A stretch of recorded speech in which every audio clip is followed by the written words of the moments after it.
Hello, welcome back. In this segment, I want to talk about Miller-Rabin primality testing.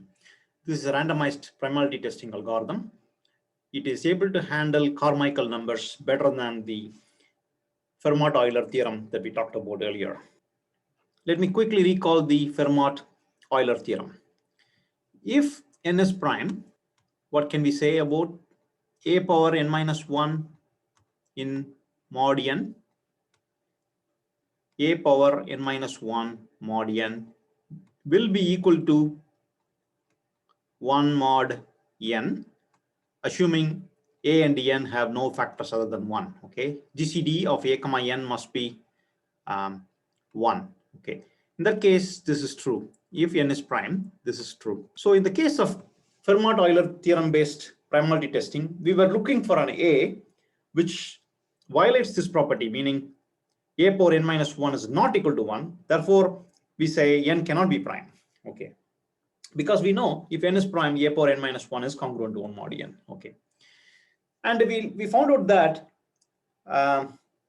for Carmichael numbers, when we choose a from z star n, right, we were not able to find an a that tells that Carmichael number is a composite number. So instead of looking at one particular number, a power n minus 1, we're going to look at sequence of numbers. Okay, and we are going to define a property that no prime number will satisfy that property. Okay, if some number satisfies that property, we can conclude the number n is indeed a composite number. That's the idea. Okay, so let me explain what we are going to do now. Assume now n is always an odd number. Okay, all right. What can we say about n minus 1? N minus 1 is nothing but an even number. Therefore, we can write it as 2 power r times u. This is easy to compute. Given n minus 1, we can find two numbers r and u such that n minus 1 is 2 power r times u. That's not a problem at all. We can easily compute r and u easily. Okay. So given that, how do we now go about defining the property?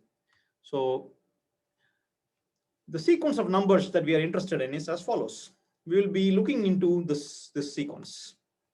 A power u, a power 2u, meaning square of the previous number, a power 2 square u, this sequence. We are going to look at the sequence of numbers and define a property that no prime number will satisfy. That's the kind of property we are going to define soon. Okay. These are all u's, a power u, a power 2u, a power 2 square u, and so on, all the way until a power 2 power r minus 1 u, which exists because r and n, from n minus 1, we can compute r and u. Okay, comma a power 2 power r times u.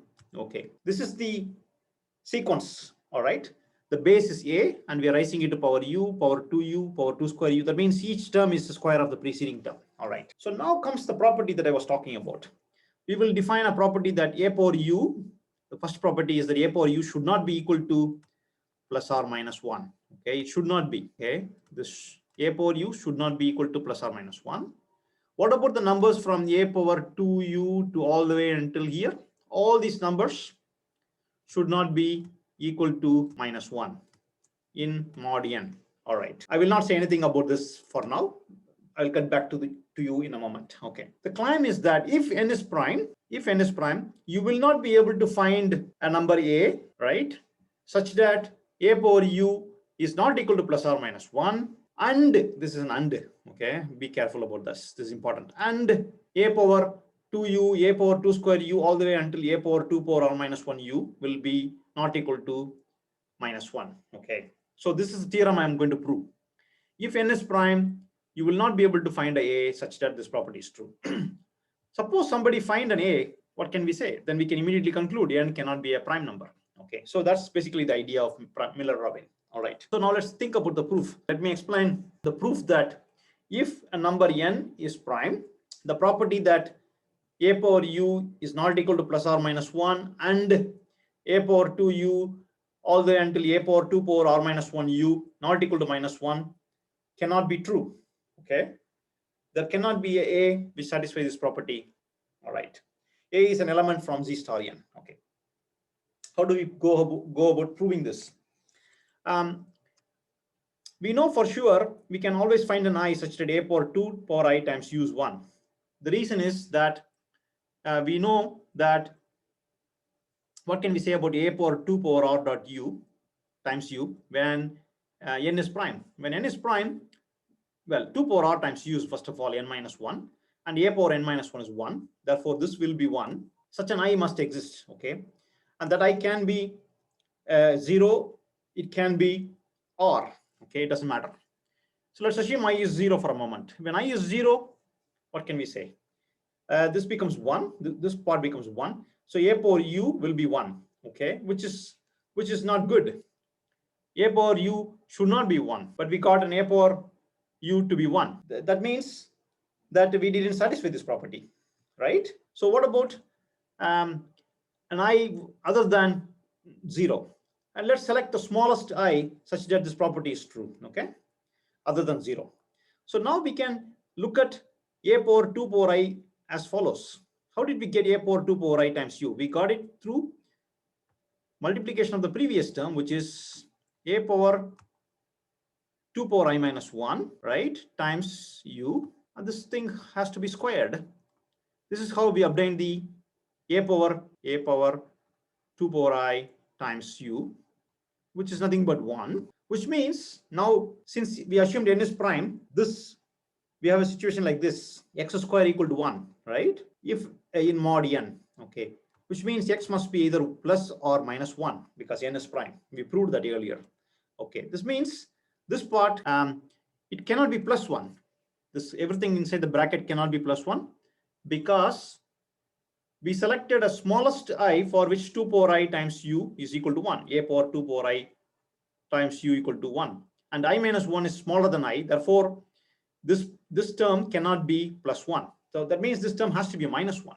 Okay, that means we found again a violation, right? We violated this property. We found some I for which the value is minus 1. Minus 1 not equal to minus 1 is wrong, right?